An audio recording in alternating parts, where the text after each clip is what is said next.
Hey guys, welcome back. This is a little setup. I actually haven't used this setup since last time I tried to do a whole vlog or whatever on a different channel.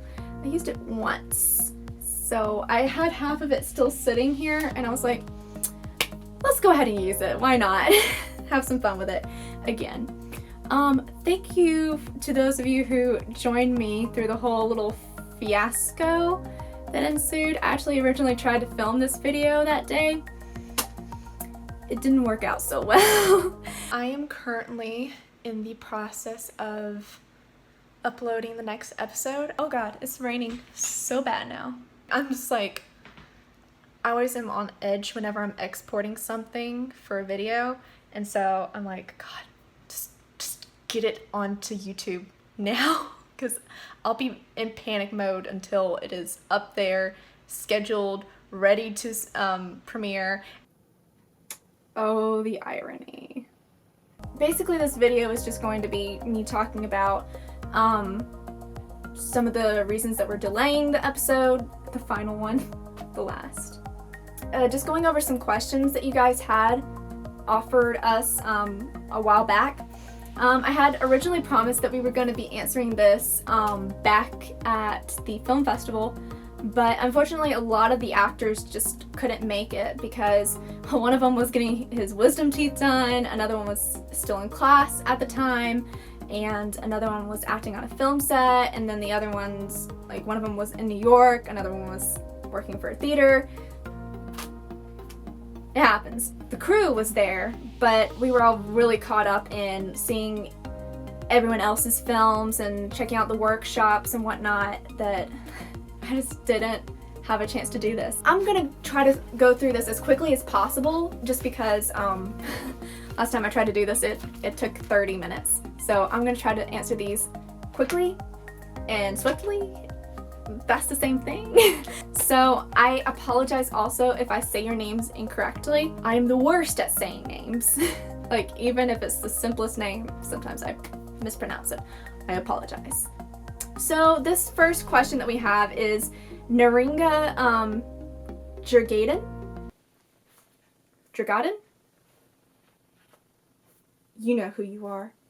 Which crossover story with the VA would be the most interesting / exciting to get involved in? Acting, directing, etc.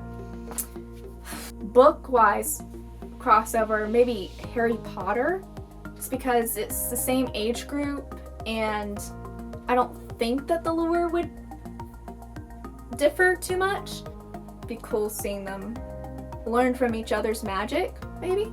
As far as TV shows, Supernatural would be pretty cool. The sass that would go back and forth between Christian Rose and then Dean and Cass. Can you imagine the level of sass that would happen in that one episode? That'd be awesome. Tante Nell, if there are ever any future projects, keep us updated. What future projects do we all have coming up? My first music video just recently premiered or debuted, or it showed at the festival anyways, and it went pretty well. Let me think, what else am I doing? Right now I'm working full-time as a media director at a church, so most of my videos right now are VBS oriented. So we just did the villains kidnapping the pastor and a bunch of other crazy shenanigans. Like, we were in Chick-fil-A and these characters have buckets on their heads and the pastor has ropes around him and people are just staring at us. Like, the kids are just like, Mom, what is that? And then, let me think. Jenn, I don't know if she has anything coming up. I haven't really heard from her too much as of lately. Justin has a Bollywood film that I think it should be premiering this summer. I'm not 100% sure. I think it's Ranam? I'm sorry if I'm mispronouncing it. It used to be called Detroit Crossing. I think that Courtney, who isn't going to be in this season, by the way, like, I'm sorry, but we did warn you guys that she was not able to work her scheduling out with us, so we had to write Mia out of the equation. It's an unfortunate thing, but you know, it sometimes has to happen. So yeah, you just have to work with what you have. We did want to originally have Mia in it, but we weren't able to make it happen, unfortunately. But Courtney, I think that she's supposed to be working on the X-Men Netflix show, which the name of it is escaping me. I believe it's The Gifted, but go check it out. I'm pretty sure she was in the last season, and I think she's in the next. Sierra, who was our cinematographer from last season, she had a short film that was featured in a film festival up in New York not too long ago. Ty and Jorge, they've been doing a bunch of theater work in New York, and then a lot of the other crew members had their own films that were featured in the film festival that my music video was featured in. So that was really cool to see, to share that platform to show our work. So moving on. Ashton Healy, who had a lot of questions for us. What was the hardest scene to shoot? Whew. I'll tell you the one scene that I definitely cried in when we were shooting it, and we've already shown it, so it's not giving away anything, was the kiss scene between Mason and Rose, because and we weren't able to keep the shot that made me cry. It was further away. So the first time we took that shot, you just saw Jorge go from this hopeful persona of my friend maybe like reciprocates what I feel for her, and then all of a sudden you just saw it drain from him when he realized, oh my god, she loves someone else and she's just using me to get that feeling. The emptiness in his voice and in his eyes, and he was so close to tears that I was just like, oh my god. Like, this is the moment that in the book it kind of broke your heart when you were reading it. So that point made me cry like a baby. Like, I was holding the camera and trying not to shake, and I was like, God! And everyone looked at me and they're like, are you okay? I'm like, this is just the saddest moment in the book. And I'm like tearing up, and Chase, our sound/light person, was like, because he hadn't read the book, so he didn't know. I'm just like, it's okay, guys. Just reset. And I had to get myself together. The hardest scene to shoot, period, like as far as physically draining, trying as far as, you know, mentally with scheduling and with emotions as well, was definitely the scene that happens in the last episode. I don't need to say much more. Like, you know what it is if you've read the books. So there you go. Could Jenn and Ashley do the last scene from Shadowkiss?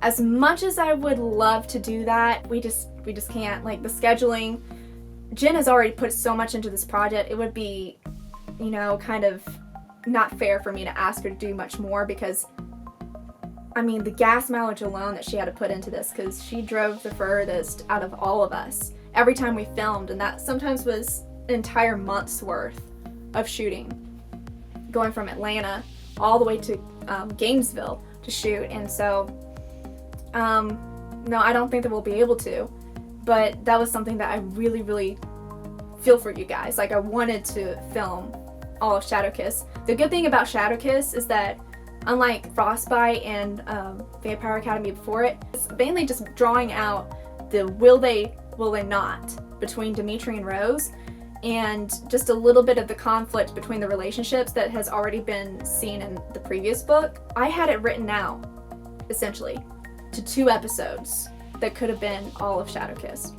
But Jenn and I, we were just 2 weeks away from finishing this season, that we were just like, we can't do it.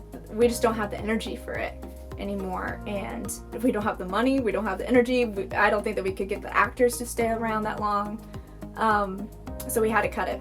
But yeah, I had it written out. Maybe I'll, you know, put it out there on the internet after we finish filming. Or not filming, releasing the episodes. I mean, we're done filming. Justin, what was the best part of playing Christian? Well, the best part, I'm glad you asked. No, I'm not Christian, so I can't answer this. But she did ask Jenn for Rose, Ashley for Lissa. Well, I can only answer the last one that you mentioned. I think that the coolest part about Lissa, she has the character trait that a lot of actors want. She's got, you know, an important status in her world. So much so that people want to kill her but also she has this magical ability that no one else has except for like the select few, which makes her extremely powerful. But she doesn't realize her power yet. She sees mainly the struggle of maintaining it and keeping it a secret and, you know, trying to avoid the darkness of it. There's a lot of things that I really, really wanted to get into with her character that we just weren't able to do because we didn't keep going with the series.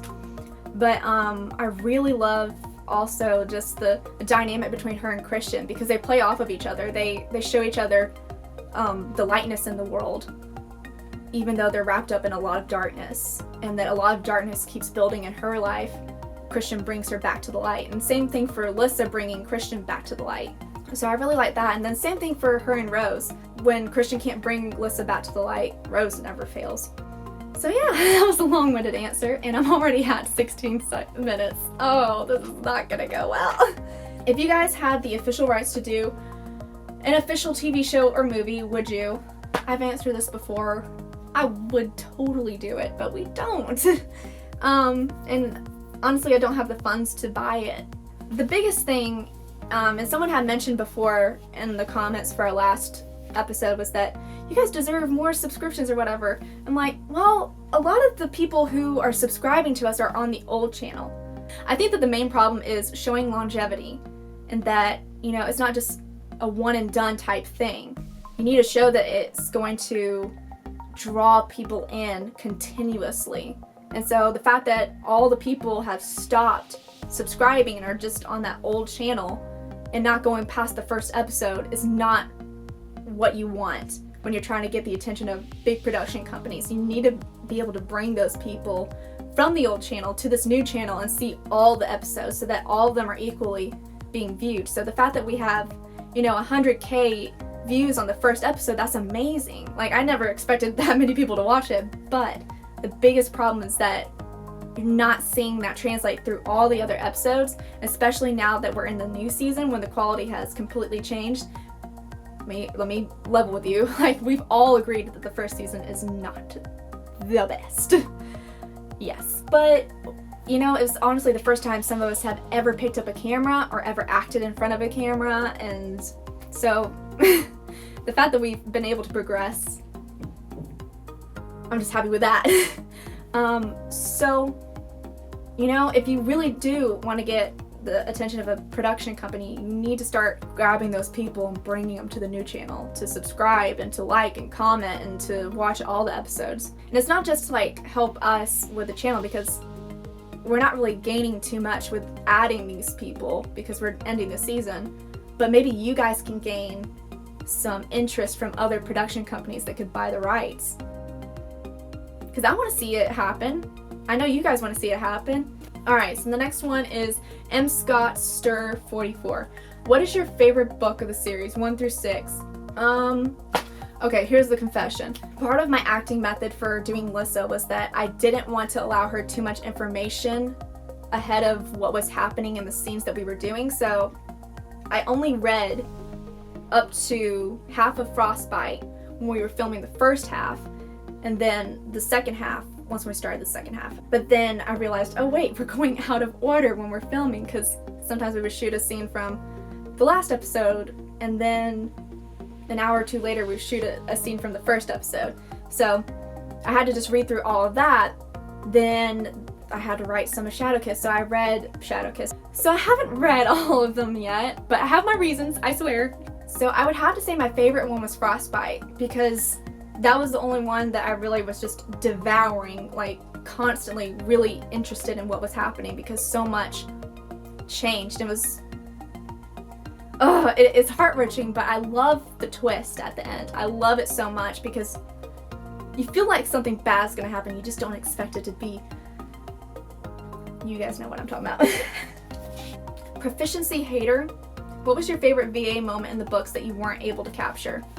And for those of you who don't know what's going to happen in the books later on, this is your warning. Spoiler alert. Don't go any further.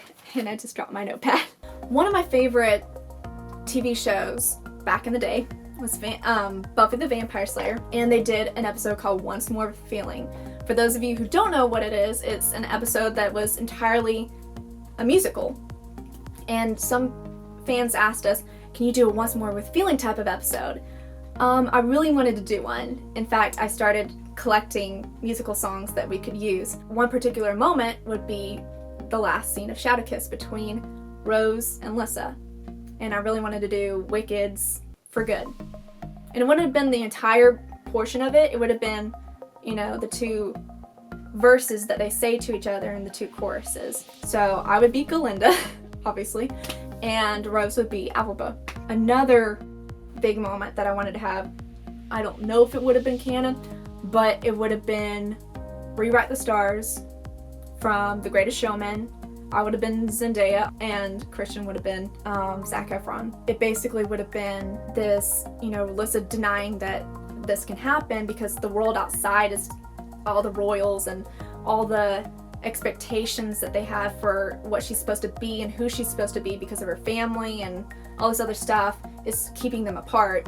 When it gets to the build of the song, they realize how much they need each other because she gets into this whirlwind of, darkness, like her magic's going out of control, and then he comes to the center of this whole, wind, earth, and fire nonsense of magic going on, and just grabs her and it's just like, it's okay.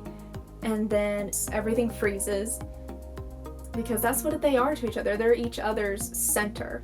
I think that's when she realizes, we have to rewrite the stars. We need each other. And instead of, the part at the end when Zendaya is like realizing again, okay, it can't work out. Instead, it's gonna be Rose at the end singing, I want you, it's not a secret I try to hide. And she's looking at a photo of Dimitri. And at this point, she's already gone off to try to kill him in the song, but I can't have you, or bound to break and my hands are tied. In other words, like, it can't work out anymore. My hands are tied because I promised you I would kill you if this ever happened.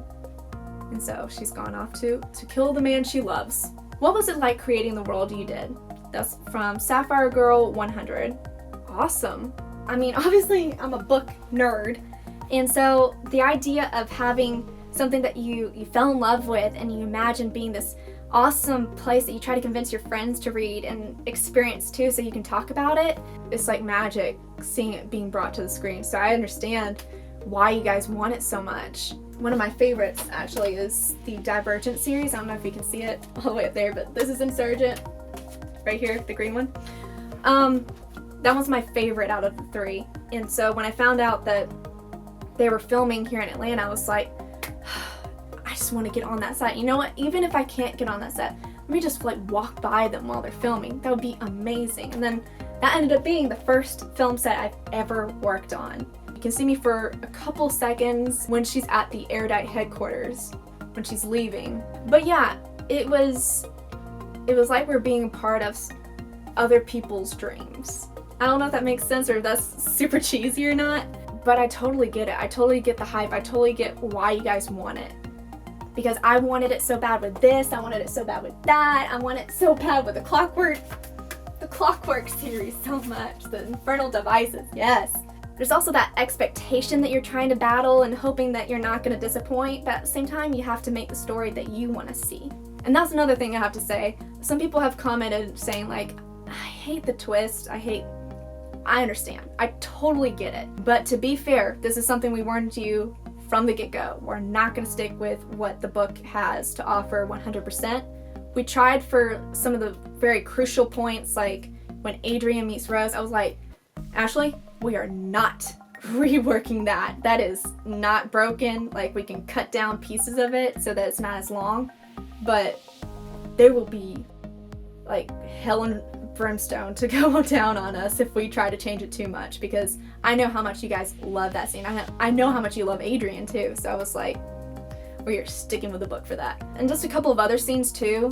So some things we wanted to rework, and something that I and Ashley had wanted to do in the old season was have a flashback scene of Lucas and Moira. We just couldn't do it, and we were kind of disappointed because besides what you are told in small chunks about his family, you don't really know that much about Christian, like with his parents, as far as what I've read anyways.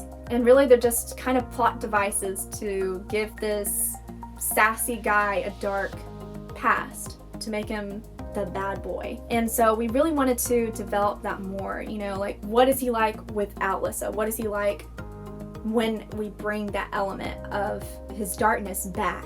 Also to see what Lucas and Moira are like as Strigoi. I really liked the Strigoi characters that were in Frostbite, but the problem was that they didn't have any connection to the story outside of Frostbite. And at that point we were really hoping that we could continue it on with Shadowkiss, but we realized we couldn't. If we could have, we would have changed the story a little bit more, even more so than it already has, just to, you know, keep this line of intrigue going. They kind of did that the same way in the end of Vampire Academy. If you remember, they had the teacher, the professor, whoever she was, the crazy lady whose name is escaping me. They kept her alive and she seemed like she was the leader of the Strigoi. It's that same idea, but we wanted to bring it closer to home than just a professor that, you know, warned Lissa and Rose at the beginning. Yeah, that's what we wanted to do. And I think that's all the questions. I'm gonna look real quick on here. Oh, okay, this is going along with what I just answered basically about Christian's parents. But Christian's parents were killed by the Guardians, ... Well, this is something that we've been kind of building up, and honestly I was surprised that so many people were surprised that his parents are still alive, because we've been building it up since in episode 2. It was Aunt Tasha saying that I'm convinced that Lucas and Moira are still alive. I saw Moira with my own eyes one night, and if it isn't them, then they've passed on their strategy to someone else. You know, there's that level of questioning whether or not they are still alive. I guess it kind of came off that she was just a little crazy, a little nutty. I mean, she is, but obviously she was correct. Are you guys doing the rest of the series, aka other books, or no? That is a no. I think I've already answered that. So next Friday is the next episode? No. Alright, and that brings me to my next, probably my last point, actually, is that what was originally the reason that we brought the episode down to June is because the editors weren't available to help me edit. Well, promises. A lot of them are now working on paying projects or working at production companies, or just lost touch with for various reasons. There you go. So basically since episode 2 to all the way to the end, I'm the girl that's been editing, and I'm probably going to have to learn how to do special effects like fangs. I need to learn how to make fangs. It's just a matter of me having to learn how to do some things and trial and error. Plus, right now is our busiest time at my full-time job, so it's, you know, trying to find that balance of time to edit that stuff and then time to edit stuff that I'm not being paid for and a lot of people are really wanting. So I promise you, I'm trying my best to give this series the time that it needs to be edited, but as of right now, I've only relabeled each of the clips that we have from each take, like scene 1A, take 1, scene 2B, take 2 type of thing. And same with the sound. I haven't even gone through and evaluated which takes are good, which takes are bad, where I can use this, like if I need to re-edit it to make it work. I don't have all this music picked out. There's a lot that goes into this, and the stages are so long.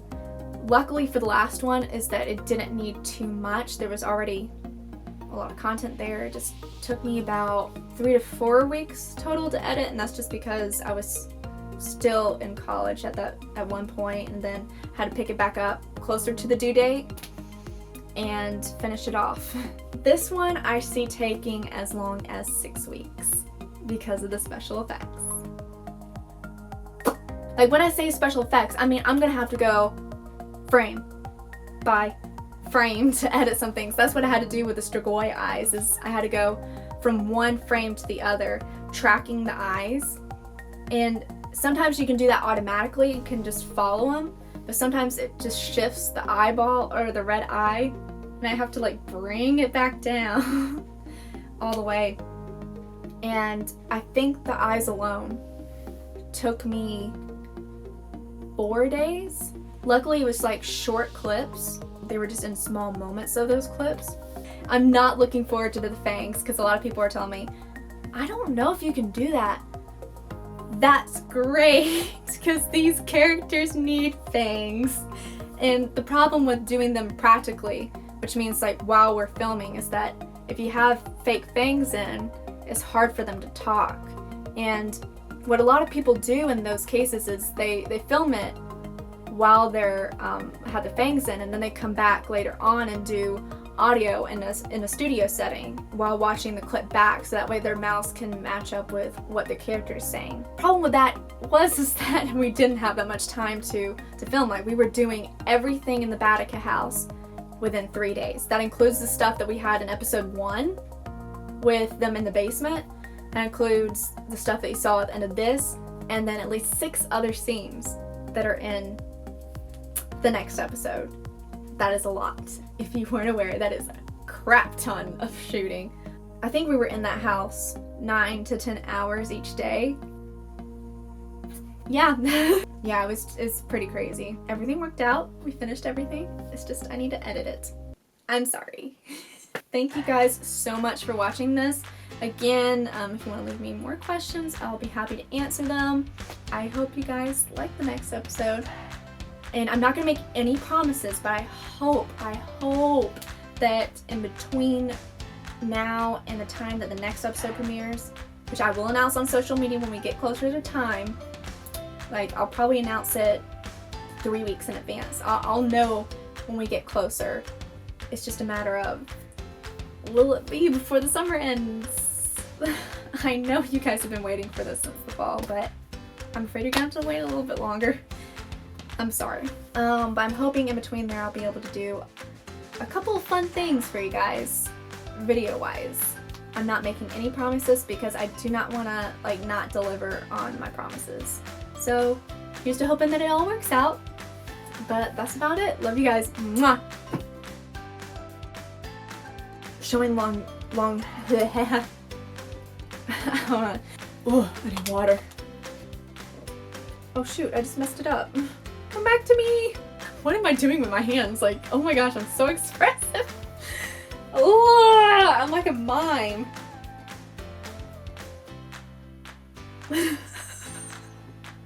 But that's about everything for today. Love you guys. Why am I doing this? Like, what the heck?